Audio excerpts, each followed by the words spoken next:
Now, today our lecture is on structure of the atom. Now, our next chapter is structure of atom.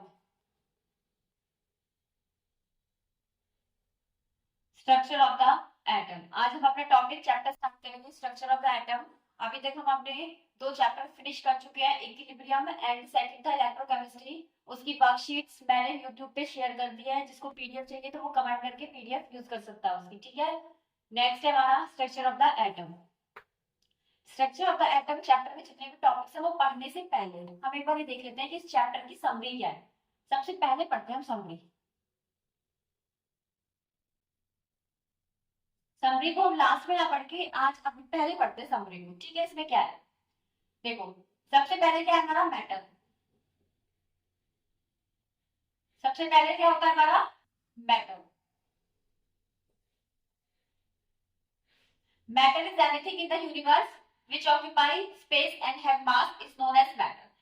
जिस भी material के पास अपना space है और जिसके पास मास है उस सबको हम क्या बोलते हैं, मैटर बोलते हैं, ठीक है। मैटर की सबसे स्मॉलेस्ट यूनिट क्या है, एटम। मैटर की सबसे smallest unit atom.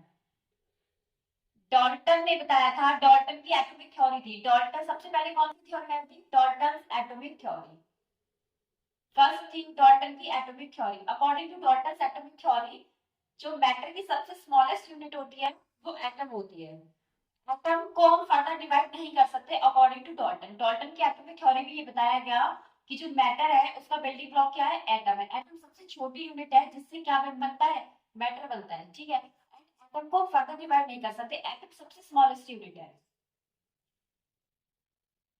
Smallest unit of matter, जिससे मैटर मिलके बना है वो सबसे स्मॉलेस्ट यूनिट क्या कहलाती है, एटम कहलाती है। और एटम को फर्दर डिवाइड नहीं कर सकते, ये बोला गया एटम की डॉल्टन्स थ्योरी, ठीक है। और ये थ्योरी थी 1808 के आसपास की थ्योरी थी, डॉल्टन की एटॉमिक थ्योरी। तब ये बताया गया कि जो मैटर है उसकी सबसे स्मॉलेस्ट यूनिट एटम है और इसको हम फर्दर डिवाइड नहीं कर सकते। बट 1808 के आसपास की ये बातें हैं। उस टाइम पर विलियम क्रूक भी अपना एक्सपेरिमेंट कर रहे थे डिस्चार्ज ट्यूब के थ्रू। फिर ये बताया गया कि जो एटम होता है ना उसको हम फर्दर डिवाइड कर सकते हैं। आगे ये बताया गया साइंटिस्ट ने कि एटम को हम फर्दर डिवाइड कर सकते हैं इलेक्ट्रॉन, प्रोटॉन एंड न्यूट्रॉन में। पहले सेट क्या था, atom. According to Dalton atom को हम फर्दर डिवाइड नहीं कर सकते, पर बाद में जब साइंटिस्ट ने काफी एक्सपेरिमेंट किए तो उसके बाद ये एग्जिस्टेंस में आया कि एटम को हम फर्दर डिवाइड कर सकते हैं और तीन इसके सब एटॉमिक पार्टिकल्स होते हैं, electron, proton and neutron. Electron, proton and neutron. अब आगे बात आई, अगर इलेक्ट्रॉन, प्रोटॉन, न्यूट्रॉन होते ही है, अगर हम एटम को फर्दर डिवाइड कर ही सकते हैं पार्टिकल्स में, तो ये इलेक्ट्रॉन, प्रोटॉन, न्यूट्रॉन इस एटम में किस तरीके से होते हैं, किस तरीके से इसका डिजाइन होता है, ठीक है। एटम को फर्दर कैसे, इसका मॉडल कैसे बना सकते हैं, तो सबसे पहले मॉडल आया था थॉमसन्स मॉडल। सबसे पहला मॉडल था थॉमसन्स मॉडल। थॉमसन मॉडल ने अपना मॉडल दिया watermelon model.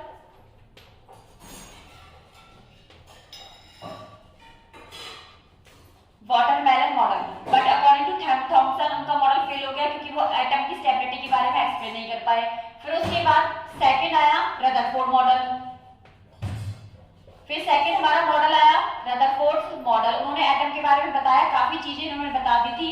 According to Rutherford atom के अंदर होता है स्मॉल पार्ट जिस पर पूरे एटम का मास कंसंट्रेटेड होता है, जिसको हम बोलते हैं न्यूक्लियस, और उसके बाहर सर्कुलर ऑर्बिट्स होती है और उन सर्कुलर ऑर्बिट्स में कौन रिवॉल्व करता है, इलेक्ट्रॉन। इन सर्कुलर ऑर्बिट में कौन रिवॉल्व करता है, इलेक्ट्रॉन। और इनका जो मॉडल था वो किसके जैसा था, सोलर सिस्टम के जैसा था, सबको पता है।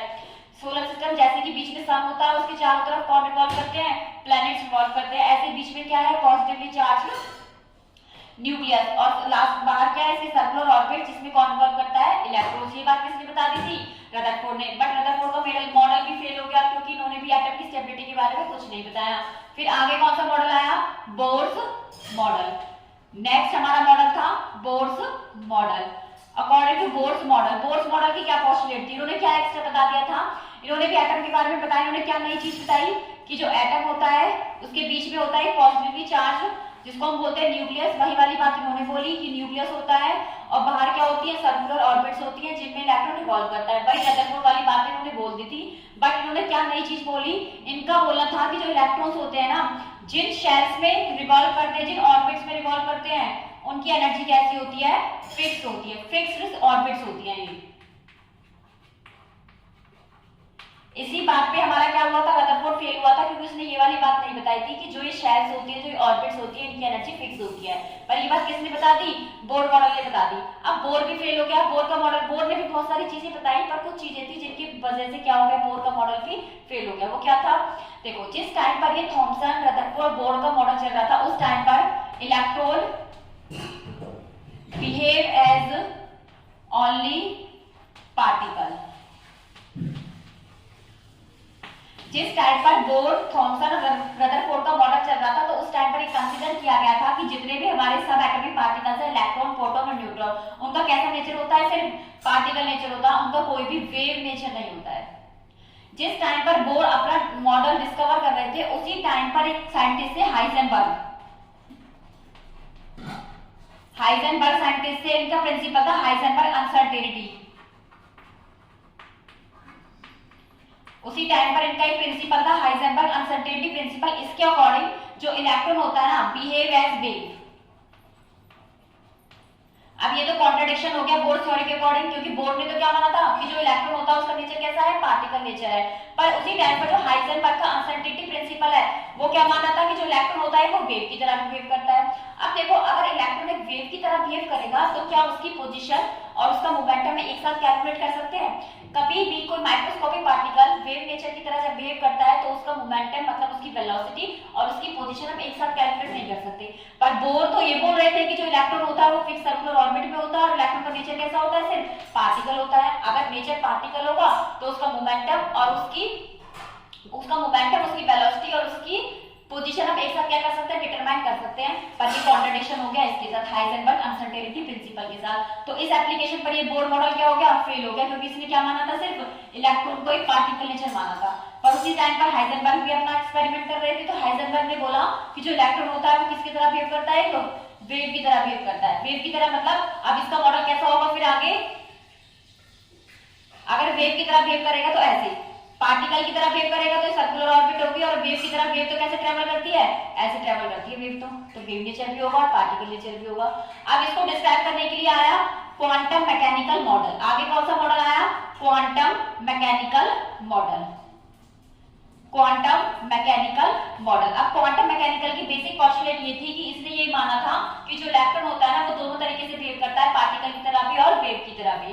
तो क्वांटम मैकेनिकल मॉडल के अकॉर्डिंग फिर एटम का लास्ट में मॉडल क्या माना गया, बीच में होगा न्यूक्लियस जिसमें पॉजिटिवली चार्ज होगा, और सर्कुलर ऑर्बिट जैसा कोई कंसेप्ट होता ही नहीं है।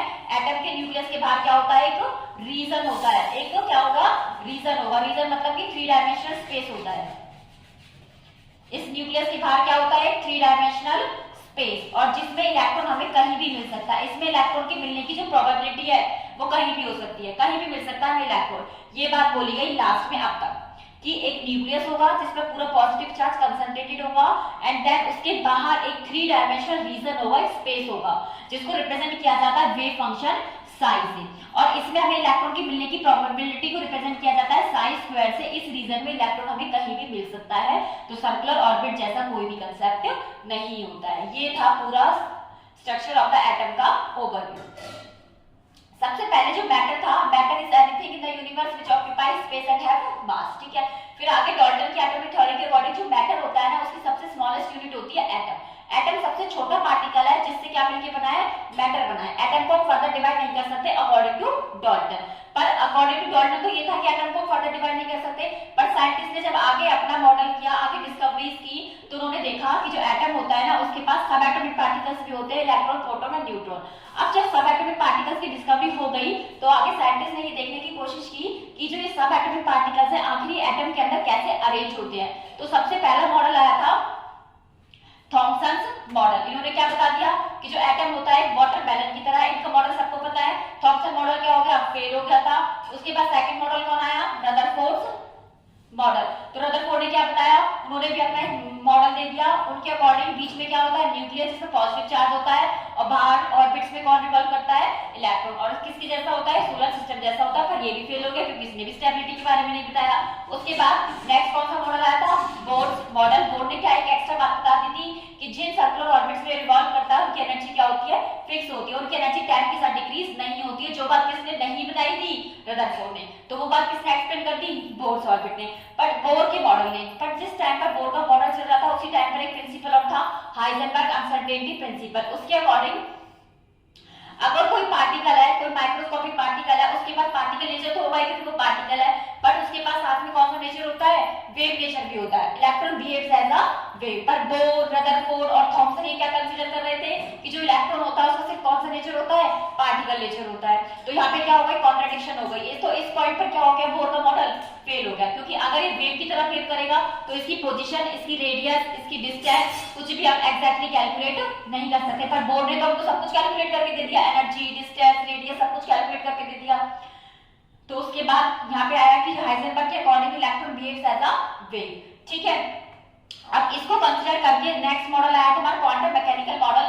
उन्होंने क्या बताया कि एक न्यूक्लियस होता है बीच में जिसका पूरा पॉजिटिव चार्ज कंसंट्रेटेड होता है, और उसके बाहर कोई सर्कुलर ऑर्बिट्स नहीं होती है, बल्कि क्या होता है, एक 3D रीजन होता है। उसके बाहर क्या होगा, एक 3D रीजन होगा, एक स्पेस होगा जिसमें इलेक्ट्रॉन हमें कहीं भी मिल सकता है। और इस 3D रीजन को रिप्रेजेंट किया गया साई से, एक फंक्शन था साई, और इसका अगर स्क्वायर कर देते हैं तो वो क्या रिप्रेजेंट करता है, probability of finding of electron. और इस पूरे चैप्टर में हम पढ़ेंगे सबसे पहले इन सब एटॉमिक पार्टिकल्स की डिस्कवरी, उसके बाद थॉमसन मॉडल, फिर रदरफोर्ड मॉडल, बोर मॉडल, उसके बाद हाइजेनबर्ग प्रिंसिपल, इलेक्ट्रॉन एक पार्टिकल और वेव दोनों की तरह कैसे बिहेव करता है। अब ये बात भी आई कि अगर कोई पार्टिकल वेव की तरह बिहेव कर सकता है तो एक वेव भी तो पार्टिकल की तरह बिहेव कर सकती है। तो उस चीज को भी पढ़ेंगे कि बिल्कुल वेव भी पार्टिकल की तरह बिहेव कर सकती है। तब उसके बाद नेक्स्ट है क्वांटम मैकेनिकल मॉडल। ठीक है, तो इसका ओवरव्यू या इसकी summary, structure of the atom. अब आगे हम स्टार्ट करते हैं discovery of the electron, proton and neutron. Start.